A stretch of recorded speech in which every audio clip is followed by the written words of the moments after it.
Big ideas, real talk. I'm Sara Press, and this is Nothing Small About Business. All right, welcome back to another week. This episode is going to be different because there's no guest on the show. It is just me. And I thought 40 episodes in, it's about time that I peel back the curtain and reveal some of the lessons, the tips, the tricks that I've learned over the last 40 episodes. So this episode is really for those who are either considering starting a podcast, those wanting to go on a podcast, or those considering doing a mini series to use as marketing materials for their business. So if that's not one of you, you are more than welcome to stay, but that's what we're going to be talking about today. And it'll probably be a little bit of a shorter episode. So I like to just jump right into things, right? Let's not waste any time here. So 40 episodes in, and I'm getting pitched by a lot of different people that are wanting to come on the show, which I am incredibly grateful for because I'm no longer having to go searching for people. People are coming to me, which feels really cool, but it's very overwhelming. And I want to talk to you through the different ways that if you're going to pitch somebody to be on their show, things that are a must at this point in order for you to stand out amongst everybody else that's pitching themselves to be on that show. So that being said, let's go right into it. When you are pitching a host, a couple things that are a must. One, know what their show is about. Know the types of guests that they have on their show and make sure that you are actually a good fit for the type of show that they do. Two, whether you are pitching them on LinkedIn DMs, Instagram DMs, or directly to their email, there's a couple things that are really important to include. Number one, a brief bio, a headshot, and then let them know a couple different questions that you can ask or what the episode title can be, just to give the host an idea of what the heck it is that you actually talk about. I can't tell you how many times I have had people pitch me, and within the first minute, I can't even tell exactly what it is that this person does. And I promise you, if it takes a host longer than 5 seconds to identify what topic you want to talk about, they are moving on to the next pitch. I think I have 100 in my email right now. So if somebody is not going to list out bullet points, this is who I am, this is what I'm about, this is what I can talk about, these are the questions you can ask me. And I will say, I don't necessarily use the questions that they give me. Sometimes that's not my format. But what I do is that I understand, oh, these are the areas of their expertise. It's hugely helpful, you guys. The other big thing, and not a lot of people do this, let the host know how you plan to promote the episode on your end. Like, I'm trying to grow my podcast too. So when I have a guest on, it benefits me because I get to tap into that guest's network. So if I have somebody pitching me and they're saying, I will be promoting the episode on my LinkedIn, I will send it in my newsletter, that's going to go a long way too, because now it's a win-win for my show and for me promoting that guest to my audience. It just feels much more like a win-win back and forth for both of us. So that's a good bonus. And the last thing that you can include in there is if you've actually listened to an episode. I know half of the people that tell me this, it's probably a ChatGPT prompt, but they will start the pitch saying something like, I really enjoyed your last episode with Jimmy. I thought the takeaways on X, Y, and Z were really great, and I love the conversation you had. They might be completely BSing me, but the fact that they took even a second to write something like that shows me that they are interested in the show and they are putting in the extra effort, which shows me they'll probably put in that extra effort when they are a guest on the show as well. So that's nice to include. If you've been on another podcast or have any sort of places that you've spoken on, that helps too, because I like to do my research on the guests beforehand, and I will listen to them on another podcast. And I'll do that for two reasons. One, I don't want to have the same interview that that person did on someone else's podcast, so I'll try to make mine different, ask different questions. And two, I get to understand who that person is more so than if I didn't get to hear them speak at all before talking to them. So it's a research tool that I like to use, and I really enjoy when people put easy, quick links right in their pitch. Hey, listen to me on this show. Now I know they are well-spoken. They can answer questions and they're interesting. So those are just a couple tips and tricks if you are going to be pitching yourself to go on a podcast. All right. On the flip side of this, more and more recently, I've heard people saying that they want to start a podcast. And there's various different reasons to start a podcast. And knowing what the foundation is really important. So for my podcast, Nothing Small About Business, the podcast is the foundation of my business. So I need to be pumping out episodes every single week so that I'm consistent. Apple Podcast knows I'm consistent. Guests that want to come on the show can see that I've done one every single Tuesday. I've pumped out an episode. If I was a lot more sporadic, that would look poorly on me and my podcast. And it probably wouldn't rank as well when people are searching for business podcasts, entrepreneurship, founders, CEO. I wouldn't rank as high because I don't have as much behind me. Most people fail at podcasts because of the amount of work that goes into pumping out episodes week after week. That is the hurdle because you are not monetizing on day one. I am not monetizing directly through my podcast yet. And I'm going to get into all the different ways to monetize in a second.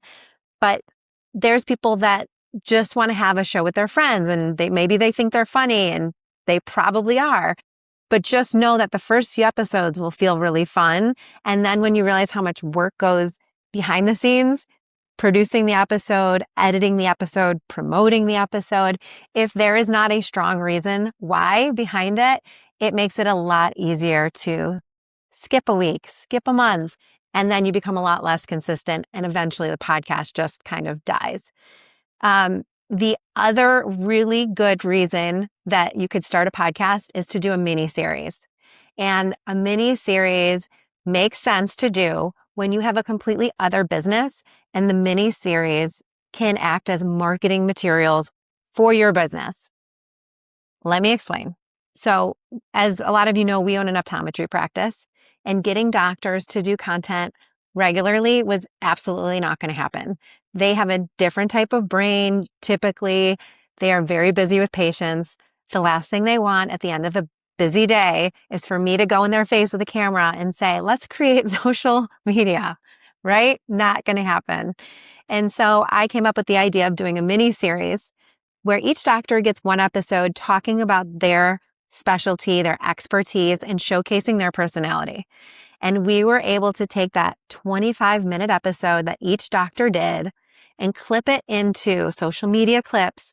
We are putting it in newsletters, repurposing the content in several different ways. We're sending it to referral partners directly. And we saw success, you guys, on day one. We had a patient call in that they thought what they needed was a different type of doctor for the specialty care that they were looking for. And our front desk was able to say, wait, that doctor actually just recorded an episode on this topic specifically. Listen to this 25-minute episode and let us know if you have any questions. Sure enough, that patient listened to the episode and came in, booked their appointment. They didn't cancel it. So we saw success on day one.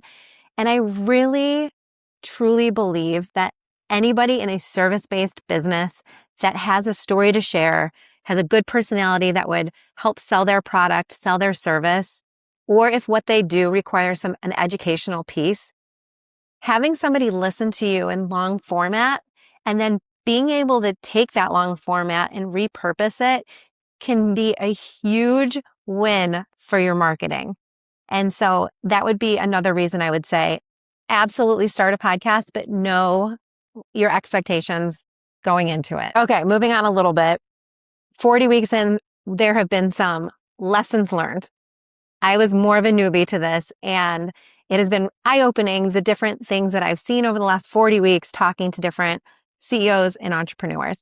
And I'm going to end up putting together a mini course for people so that you can fully do this on your own. And I'm going to teach you the technology I use, the lighting I use, the cameras, the different clipping technology that I use. There's a lot of things out there which can get overwhelming, but it can also be simplified and it can be nearly free to do. It's just your time.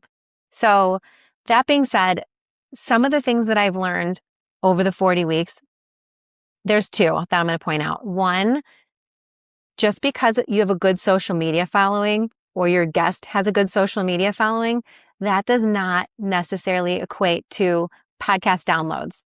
They might have a good following because people enjoy listening to them in their quick one-off videos.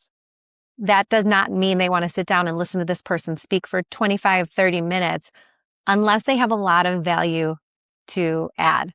Because people want to hear things that provide value to themselves or stories that they can see themselves in. And I have seen people with not big social media followings hit really good downloads because their small niche are really active followers that want to consume every piece of content that that person says.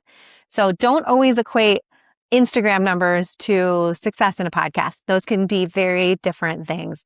And that being said, depending on your niche, know where to hang out too. So for me, I love Instagram, but my people live on LinkedIn. And I think you use a very different part of your brain when you're on LinkedIn.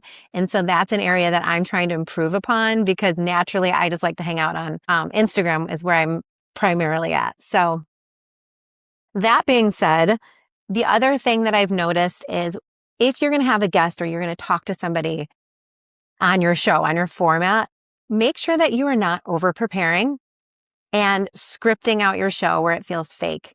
For example, this episode, I have my bullet points. I know what I'm going to talk about, but I haven't written this out. The words that are coming out of my mouth are more of like stream of consciousness. And I think some people go on podcasts and they're so strict and they've practiced their stories so much that it comes off as a performance. And those do not land with the audience nearly as well as somebody just riffing off the cuff, having an actual conversation where the listeners feel like they are eavesdropping on a conversation. Those are the episodes that get the best feedback, do the best, and are the most shared. So in addition to not over preparing as a guest, same thing with as a host. If you're not listening to what your guest is saying and you're just worried about your next question, I promise you, you're missing the meat of the story. And maybe this is my background working in reality TV. The story doesn't lie on the surface. It's not their first answer to your question. It's knowing what good next question to ask is where you will really start to get into the meat of the conversation and let the conversation flow into who knows what interesting area. And if you need to pull them back a little bit, sure, you can do that. And in podcasting, you can also edit if you go off on a tangent and you're like, it got a little boring or went to a place we don't need it to go to. Sure, you edit that part right out of there and you move on, but don't miss out on the meat of the story because you're worried about your next question. All right. And that leads to the last area I want to talk about, which are these mini podcasts that can help market and promote your business. So again, I'm going to be putting together information so you guys can do this on your own, or my company Press Edit does this from beginning to end. I just want to give a couple quick tips on when you're going on camera. I'm not an expert in this. I have worked in TV, so I understand it. Some of my videos are not looking like they should. Sometimes my quality of my audio isn't as good as it can be. But one thing I want to say is you never want to record a podcast with the window behind you because it's going to make your face so much darker. You want to have windows on the side of you or in front of you, or if you are in a room with no windows, then you're going to want to have a ring light. Some sort of natural light is best. Or have a ring light, not blasting on your face, but something where you are illuminated. It's great to have stuff in the background. I used to have like crazy wallpaper in my background over here. It was so distracting. By episode 4, it was driving me nuts. Have a simple background, nothing too distracting. If you have something behind you, have it make sense to what you're talking about. We are very visual people, and that could be a great place to put in. Maybe you wrote a book, so put your book kind of in the background over there so people are seeing it without you having to say like, here, look, check out my book. So there's a lot of different ways you can do it. I record a lot of my podcasts directly on my iPhone. The iPhone for me, it has the best camera. This one I'm doing on my Mac, but even this, when I record on here, it's not as clear as my iPhone. And an iPhone, you can really record anywhere. I love my wired earbuds. Sometimes I will use a microphone. I don't love it. I get too close to it and the sound gets muffled. I do a lot better with these where this stays in the same spot and I move around a lot, but this stays in the same place. So I would say pick what works for you and don't feel like you have to use something or the most expensive equipment. You can get started doing a small mini series podcast for not a lot of money. You probably already have the tools at home that you can start with. So if you want some more information on doing these mini podcasts or how to do your setup, feel free to shoot me an email, shoot me a DM. This is what my company Press Edit is going to be doing. But I will also be putting together some free materials, and then I'll also be doing a mini course for people that are looking to get this piece of their marketing that might be missing. So would love to hear from you guys. If you do want to pitch to be on my show, please remember the first part of this. In order to get to the top of that email box of, everybody that's pitching, make sure you include the important items that need to be in there so you can stand apart from the rest of the people. But podcasts are not going anywhere. If anything, they're blowing up, even more so creating mini ecosystems and shows around it. So highly encourage everyone, put yourself out there. I promise if you are feeling like embarrassed or cringy, nobody is thinking about you as much, and nobody that's doing more than you is ever going to critique you for what you're doing. It's the people that are doing less. So ignore it. Put yourself out there. The more you do, the more comfortable you will feel. So thanks for joining us again. We have an exciting episode next week. Somebody that is bringing a new sport to the US, and it is going to be huge. So you're not going to want to miss this episode next week. Make sure to subscribe to the show, and if you have it in you, please leave a rating and review on Apple and Spotify, as it really helps promote the show. So thank you so much. See you next time. Thanks for listening to Nothing Small About Business. Make sure you follow the show so you don't miss the value in upcoming episodes. Share this with someone who's growing, and connect on socials for more.